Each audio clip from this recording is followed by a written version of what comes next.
What was the reason behind Obama's secret trip to Antarctica?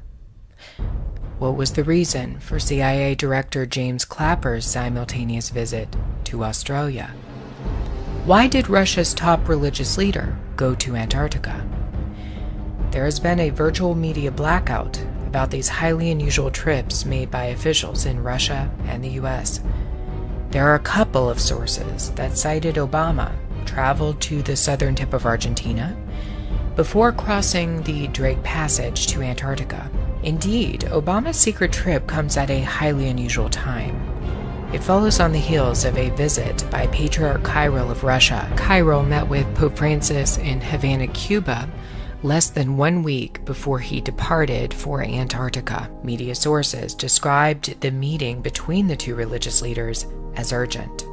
Nothing like this has happened since the 1054 AD schism that separated Eastern Orthodoxy and Roman Catholicism. Why an urgent meeting between these leaders was called after a millennium of never meeting with one another is a mystery.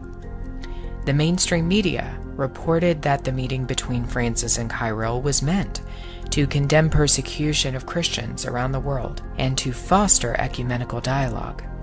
But again, it comes at an unusual time, because 4 days after this meeting, Kirill arrived in Antarctica and performed a religious ceremony blessing the land and water surrounding the continent.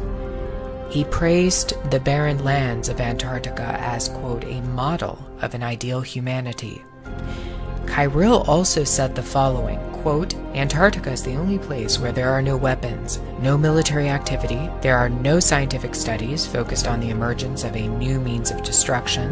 It is a perfect image of humanity and a testimony to the fact that people can live like this.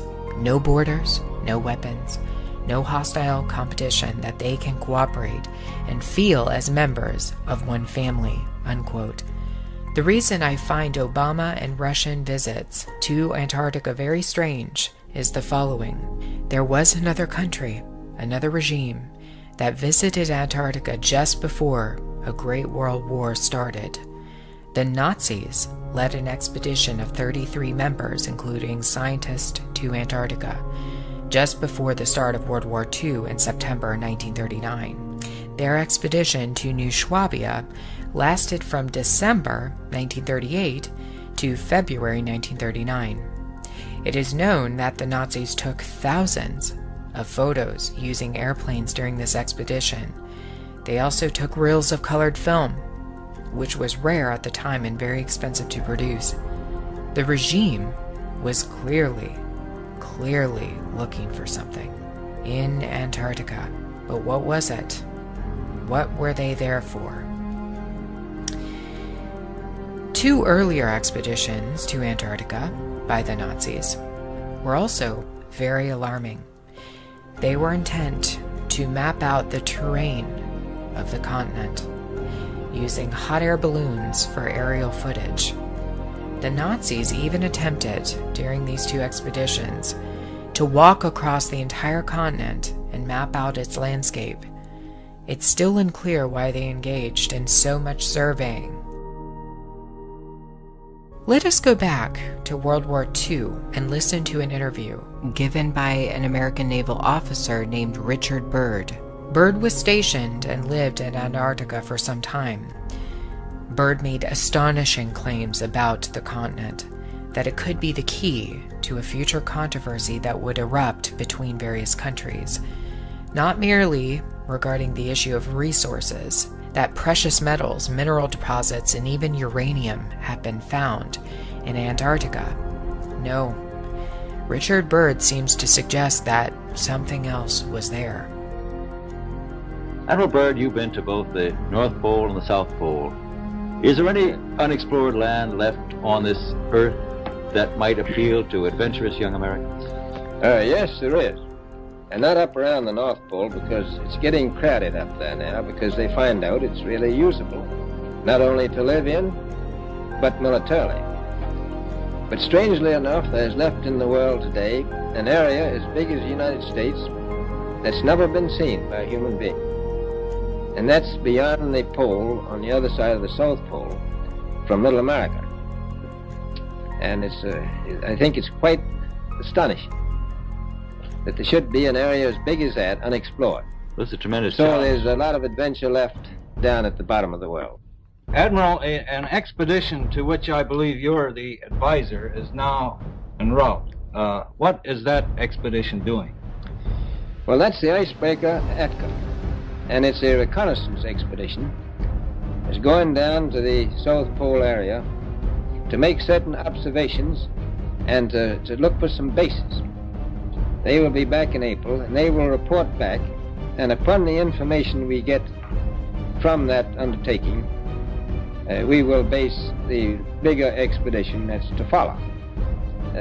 Is that very definitely planned, or is that... That is being planned right now. So I'm willing to say to you that there will be a number of expeditions that will follow, I think, year after year. Richard Byrd verified that Antarctica wasn't about resources, but rather that the Nazis had established secret bases for some reason. Perhaps they were protecting something. Operation High Jump, coordinated by Byrd, which included US, Russian, Australian, and British forces, was meant to close in on the Nazis' strange operations in Antarctica. We'll return to Richard Byrd later on in this video. The logo for the Nazis' third expedition to Antarctica shows that they were interested in a particular portion of the continent called New Swabia. You can see on this emblem that there were lines drawn to bring your attention to an exact coordinate, ending on a particular target. Perhaps the Nazis were hiding a secret in plain sight, that they had located something. Were they pointing us, perhaps, to a hole that existed into the earth? A pathway into the center of a hollow earth. There is evidence to suggest that the Nazis believed in the hollow earth and held to an understanding that perhaps there was a passageway to the other side. While hollow earth is not a popular idea these days, it was during World War II. In fact, it was suggested that most of the top Nazi officials believed in a hollow earth concept. Many within Nazi pop culture also believed in a hollow earth, including German writer Karl Neupert. In the book called Between Science and Fiction, The Hollow Earth as Concept and Conceit, the author documents that Neupert began what appeared to be a cult following of hollow earth believers in Germany at the time. The idea was that the earth was shaped like an eyeball, a portal leading into it where the North Pole is located, and another portal leading into it where the South Pole is located. The inner portion of the earth is hollow. Likewise, the eye has an entry where blood is pumped into it, but the actual eye globe is hollow, filled with a substance called vitreous humor to protect it. Toward the end of the eye, a lens is located that resembles a mass of land in an ocean. At the center of this landmass is another hole, the pupil. The strange resemblance between hollow earth and a human eyeball is unmistakable. Antarctica was a point of entry into the very pupil of the earth. Interestingly, many Christians throughout history have held to a view of a hollow earth without realizing it. That's because for many centuries, Christians have viewed hell as a place underneath the crust of the earth, a place of fiery torment where condemned souls go. The Nazis, however, believe the opposite, that perhaps this place inside the earth was not for condemned souls, but a place where the master race, their ancestors, dwelled. Nazi belief in the location of the master race was based on a New Age theosophist who had a profound influence on their philosophy and esotericism. Helena Blavatsky suggested that inner earth was not the place of hell, but a place where the master race lived. Admiral Richard Byrd is arguably one of the most controversial voices on the subject of hollow earth. The truth is that Byrd organized a mission called Operation High Jump to stop Nazi ambitions in Antarctica even after World War II had ended. It was officially classified as a reconnaissance mission, yet several members of Operation High Jump died mysteriously. Admiral, you make Do this we- sound a little clouded. Are there that many expeditions now there or en route there? Well, you know, as I said, it's the most peaceful place in the world, but I don't think it will be for long, because of this intense interest on the part of other nations and this nation. This latest expedition now on the way is a government expedition, I take it. Yes, that's the government. I tell you one reason they're interested. It's by far the most valuable, important place left in the world for science. That's why the scientific groups all over the nation are really interested. But more important than that, it has to do with the future of the nation, those to come after us, or even during your lifetime. The United States was on a mission to find whatever the Nazis hid in Antarctica. Shortly after Operation High Jump was completed, the United States began to promote the idea that the Earth was a solid ball with maybe a small core of magma, no entry or exit into the inner Earth, no settlements or secret bases underground, no potential escape for the Nazis. This idea came into full force using the US's newly created NASA. Byrd, who had begun to speak out about Hollow Earth towards the end of his life, died approximately 1 year before NASA was launched by the US.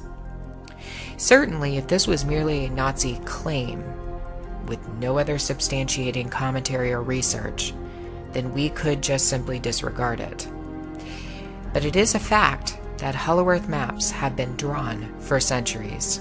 Famous members of the Illuminati, including Edgar Allan Poe and Jules Verne, alluded to Hollow Earth in their writings, that there was a world underneath the crust that we stand on. One of the most striking affirmations that an opening to another world was identified was made by Richard Byrd himself. Byrd's diary was mysteriously published in 1990 by a company called Inner Light. In the 68-page publication, Byrd suggested that a land existed beyond the pole, where he was stationed for many years around the time of World War II. He made two mysterious bombshell statements in his diary. One was that he was ordered to keep silent about everything he had witnessed in Antarctica, and two, that he had witnessed the land beyond the pole, the center of the great unknown. Let us not forget that thousands of top-secret scientists in Germany seemed to disappear overnight at the end of the war. Some people believe that they escaped to the United States in something called Operation Paperclip, but some others are a bit more suspicious, thinking that perhaps these scientists made a quick exit off of the face of the world, literally, to the hollow reaches of the Earth, perhaps into the very inner quarters and to the location where another race of beings dwell. Did the Nazis go underground when the time came for their demise? And is this now the plan of the elites when World War III begins? Is the route of an escape in Antarctica?